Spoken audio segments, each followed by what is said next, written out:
Don't hate me. Don't hate me. Please don't hate me. I've just sent an email to the ex. Let me explain.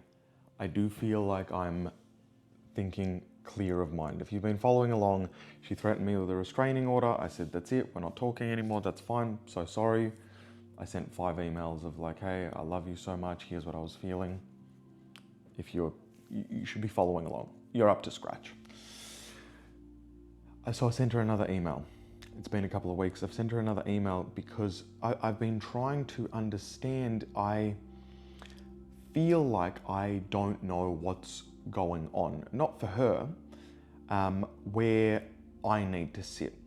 So there was lots of things being said. So when we left now nearly 5-6 weeks ago, basically we left in a position where we were basically on a pause.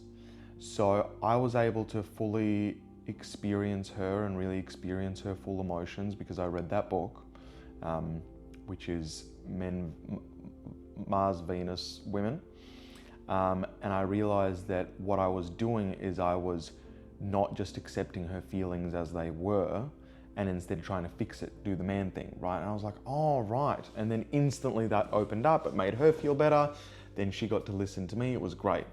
So she's like, look, I'm leaving now. It feels more like a pause. Then lots of things happens. Obviously more narcotics. Apparently things happen with family, etc. Then I send emails, then she restraining order. It's been 5-6 weeks, less even. And I said, look, let's, can you let me know in like you can talk to me once you've been sober for 4 weeks. But before then I said, talk to me when you're sober for 2 months because she was really struggling. I said, look, just talk to me after 4 weeks of sobriety, because my emotions were really high. But then she was like, that's it, I'm blocking you on everything. So I was left, I realized that I've been left with a massive question mark. Like, so are we on a pause? Am I dead to you? Even in the restraining order, she's like, I love you so much and I don't want to do this, but you'll leave me with no choice. So I love you, but maybe emotions are high right now. I don't want you to speak to me right now. But because that wasn't said in the messages, I just didn't know where we're at. So I've sent a message. I said, sorry, just one last thing. I don't want to impose it all. Obviously emotions have been high. I'm just confused with the communication. Are you speaking to me when you're sober? Not sober? Ever? Never? You're dead to me? Not? Look, I love you forever till the end of time. That's not going to change. Just if you could give me this one last thing, like I'm going to speak to you someday or I'm not going to speak to you someday. It just gives me clarity because I just don't know. There's been lots of things being said. And I said, so sorry, happy Valentine's Day. Hope you have the happiest birthday wherever you are. And if it's too emotional to respond, just don't respond, and I'll assume that that's you saying that you're never going to speak to me, and that's fine. So for my head, I think what I've been about is I don't know where I've been left off, if that makes sense.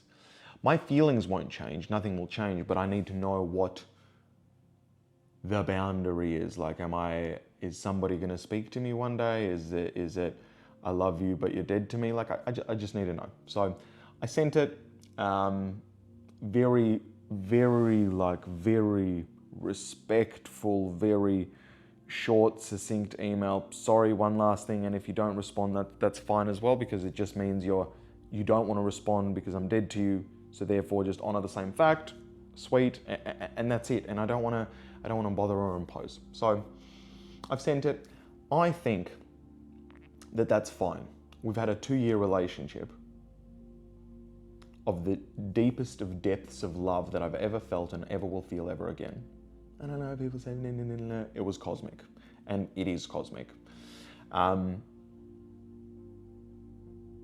So I think it's fine to just say, hey, just could you clear that up? Are we ever speaking again? Not speaking again, ever? I think that's fine. So I'm at my family house. Obviously, we're still here, Melbourne. And the rig is dialing in, which is nice. The rig is dialing in, but I feel like I do get I get impatient. So I always get, a lot of the time, even though I'm running pretty gung-ho at it, I get impatient. And how your body operates, right? So let's say I'll lose some weight off my chest, and then suddenly my chest looks better. And it's like, oh my God, my chest looks better. Wow, cool, right? That looks better. And then the next day or in 2 days, my chest looks worse. Now, what's happened is the chest would have lost some weight, for example, or, lost some weight, but there was still some weight somewhere else. So it made the chest look better because there was still, let's say, fat here. But then when the fat goes from here, the chest looks smaller or looks worse proportionally. So a lot of the hard thing while you're losing weight is like you'll look better one day or the next day, but then you'll lose weight in your legs, for example, and then your stomach, let's say you have a bit of a belly, your belly looks bigger now compared to it did 4 days ago. Well, what actually happened was proportionally your legs were bigger beforehand, so your waist looked tighter, then your legs lost some weight, so your waist doesn't look as tight, if that makes sense. So it's like, okay, that's been a bit difficult. And with that, the difficulty isn't like, even though I understand it, what happens for me instantly is I was like, I should go harder. Maybe I'm not losing weight. The scales are going down. I'm losing weight. Chill. And I keep talking to myself that way, like, chill. You're doing the work. There's no more to do, because if you do too much, you're going to lose muscle. You're eating really good. You're doing everything by the book. Just stay the course. So a lot of the now is that, and also trying to, with cardio, to try and keep that heart rate a little bit up. I feel like sometimes I'm getting a little, like it gets a little lazier.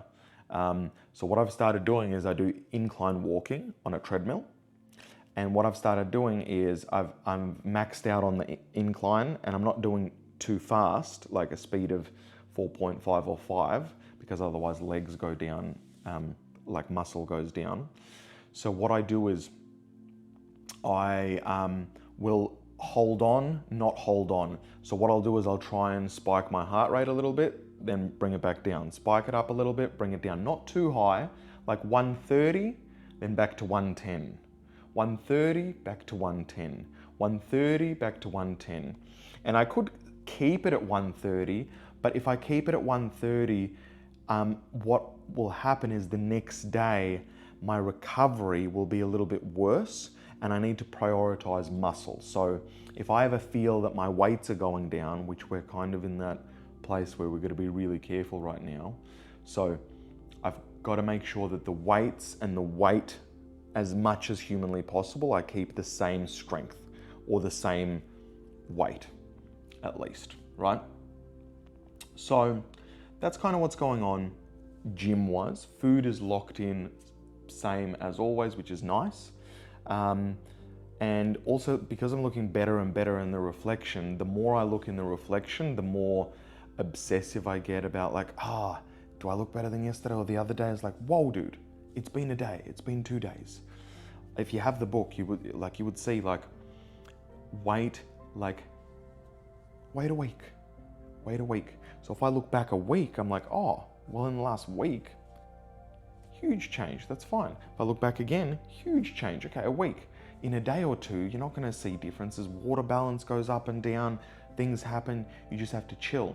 And the problem is when you're going pretty hard at it, you want the results, you know what I mean? No one wants to work for 3 hours a day and be dieting like in lower calories than, they're hungrier than usual. You want to get a payoff. You want to get a result. So I keep going, okay, it's chill. The result is coming. Patience. It's literally calming myself down. Like whenever I get, I just calm myself down. Sometimes a bit of intensity is good, but obsessive intensity, not good. So I just calm it down. Otherwise, we're doing not bad. I feel decent. Hopefully I get some sort of response on the email. I'll let you know tomorrow, obviously, on where that sits. And that'll position that a little better in my head of where do I position that. So the love never disappears. The love never disappears, and what I feel for this person never disappears. But I need to know, like, in a year's time, is there something there? Are you gonna talk to me when you're sober? What? I need to know what's going on, because yeah, we're two adult human beings. One person is able to say, hey, I just want some clarity on this thing. Could you let us know what's going on? Not talking about anything else. That's it.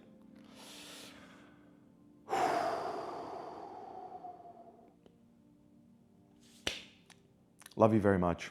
I hope you're having a great day.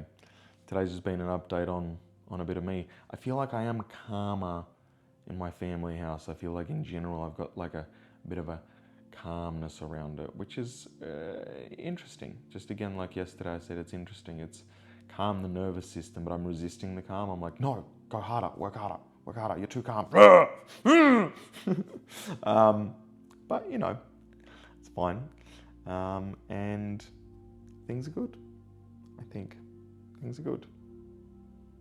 There's no point of questions. We know where we're going, and we're just actioning the path. I do have some exciting things that I'm working on behind the scenes, but I'm on that plane where I will only speak them when they're already in fruition or already on the way. Hope you're having a great day. Thanks for being here. And yeah, clarity. Today's mental model is like getting clarity. If your mind keeps questioning something, it's like, but are they not? Like, calm yourself down and be able to be like, what is my brain not certain on, and try and clear that up. Because I reckon in that clarity, you will have more peace as a human being. Like in that clarity, you'll be like, right, okay, I'm now clear, so I don't have to, because it's in my brain space and I don't need it in my brain space. I want clarity. So anything that you're not clear on, go address it with the people that need to be addressed with. Calmly, respectfully. Hopefully you don't have people being like, you've sent me 5 emails, I'm gonna pull a restraining order on you. So they're not that hard conversations. Just get some clarity. Say, hey, I'm just a little unsure. Could you help me with some clarity for me, if that's all right? Could you clear this up for me? It will really help me. That would be, if possible, please. So I think that's the mental model to take from today. I love you very much. I'll see you tomorrow. Bye.